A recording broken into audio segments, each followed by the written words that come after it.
Jangan lupa subscribe YouTube channel Metro TV News dan jangan lupa nyalakan notifikasinya. Sayup-sayup kabar perombakan kabinet kembali terdengar. Lalu bagaimana kabar dari Istana? Informasi selengkapnya akan disampaikan oleh Yunia Harsari dari Istana Negara Jakarta. Yunia, apakah Anda melihat ada sinyal dari Istana bahwa Presiden Joko Widodo akan melakukan reshuffle kabinet? Selamat malam Egan, sebelumnya kami ingin menjelaskan terlebih dahulu saat ini kami sedang berada di bagian pilar istana. Di belakang saya ini adalah pintu utama yang biasa digunakan oleh para menteri dan juga tamu yang diundang oleh Presiden Joko Widodo untuk hadir ke kompleks Istana Jakarta masuk begitu. Nah, kami di sini saat ini tengah menanti beberapa pihak yang mengaku dipanggil oleh Presiden Joko Widodo pada sore hari tadi. Namun berdasarkan informasi terbaru yang baru saja kami peroleh, Egan, bahwa seluruh pihak yang tadi sore mengaku dipanggil ke istana oleh Presiden Joko Widodo kini sudah meninggalkan kompleks Istana Kepresidenan Jakarta. Memang sejak sore ini banyak sekali pihak-pihak baik yang berada di dalam kabinet maupun di luar kabinet atau mereka memang merupakan menteri atau kepala lembaga negara dan juga bukan menteri dan juga bukan kepala lembaga negara yang hadir pada sore hari tadi. Kami sempat mengkonfirmasi beberapa di antaranya menyatakan bahwa kedatangan mereka hanya untuk memenuhi undangan dari Presiden Joko Widodo. Salah satunya juga menyatakan bahwa undangan ini diterima secara tiba-tiba begitu sehingga mereka memang bergegas datang ke Istana Kepresidenan Jakarta untuk bertemu dengan Presiden Joko Widodo begitu. Berdasarkan informasi yang kami peroleh, kami akan sebutkan siapa saja yang tadi sempat melakukan pertemuan dengan Presiden Joko Widodo. Yang pertama informasinya sudah menemui Presiden Joko Widodo sejak pagi hari tadi sekitar pukul 10 waktu Indonesia Barat adalah Ketua Umum Partai Nasdem Surya Paloh yang sudah bertemu dengan Presiden Joko Widodo. Kemudian tadi sore sekitar pukul 16.37 waktu Indonesia Barat giliran Ketua Umum Partai Gerindra Prabowo Subianto yang tampak oleh kami keluar dari pintu Wisma yang berada dekat di gedung Kementerian Sekretariat Negara, namun memang tidak memberikan keterangan apapun kepada awak media dan langsung masuk ke mobil dinasnya untuk meninggalkan kompleks Istana Kepresidenan Jakarta. Lalu kemudian di pukul 17 waktu Indonesia Barat kami melihat juga ada Menteri Perdagangan Muhammad Lutfi yang juga tiba-tiba sore ini datang ke Istana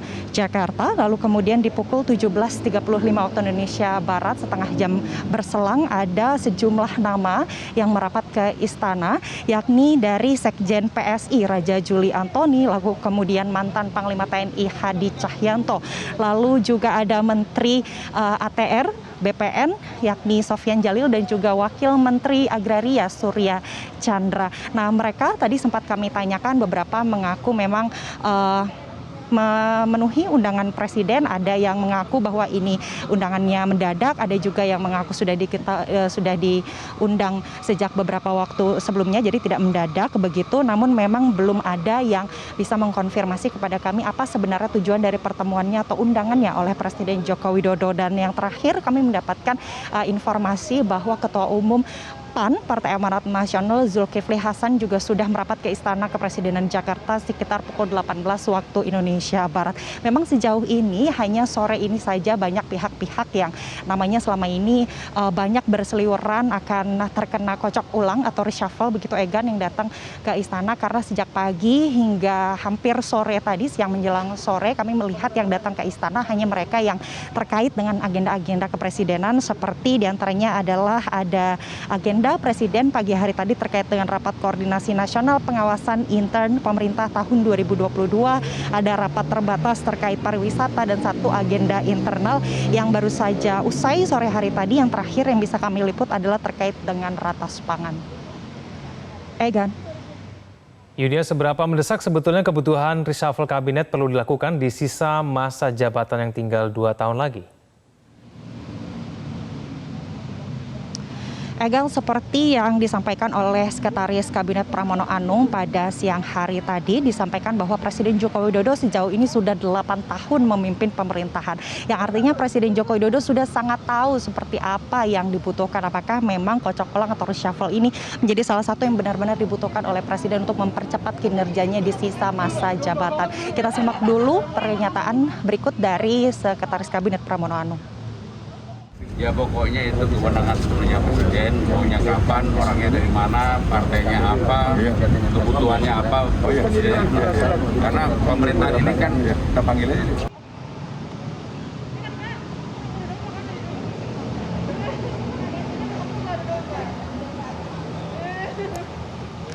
Egan, kalau kita berbicara terkait dengan reshuffle, memang kita harus berkaca terhadap kebiasaan dari Presiden Joko Widodo sebelum akhirnya memilih untuk melakukan kocok ulang atau reshuffle. Karena kalau kita berbicara lagi terkait dengan reshuffle ini, Presiden biasanya melakukan reshuffle terkait dengan kinerja dari jajarannya, kinerja dari para pembantunya yang dalam hal ini adalah menteri, wakil menteri, dan juga beberapa kepala lembaga yang memang juga dipilih oleh Presiden Joko Widodo begitu. Nah, seperti beberapa di antaranya juga reshuffle ini bisa dipantik begitu dari isu-isu yang membuat jengkel Presiden. Beberapa di antaranya adalah terkait dengan isu minyak goreng yang sudah berlarut-larut dan belum juga bisa diselesaikan. Lalu kemudian terkait dengan sense of crisis yang tidak memberikan penjelasan kepada masyarakat terkait dengan isu-isu yang tengah hangat. Dan juga ada terkait dengan lahan tentunya. Nah, kembali lagi apa yang disampaikan oleh Seskap Pramono Anung bahwa reshuffle atau kocok ulang merupakan hak prerogatif dari Presiden Joko Widodo. 63% masyarakat berdasarkan survei menginginkan reshuffle. Presiden sejauh ini terkenal sebagai presiden yang gemar mendengarkan suara rakyat. Apakah ini akan dikabulkan oleh Presiden sebagai kocok ulang atau reshuffle berikutnya? Kita akan tunggu bersama, Egan. Baik, terima kasih atas informasinya Yunia Harsari langsung dari Istana Negara Jakarta.